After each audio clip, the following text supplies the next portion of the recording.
একটা দিকটা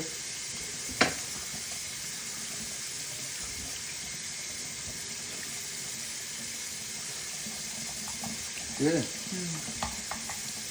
এই দিয়ে বোনটাকে ফিল করতে হবে, তারপরে হালকা করে সুন্দর করে নিয়ে যাও, খুব হালকা করে, কোনো জোরের দরকার নেই। জাপানিজ শেফদের মতো সুন্দর, কোনো কষ্ট কিছু দরকার নেই।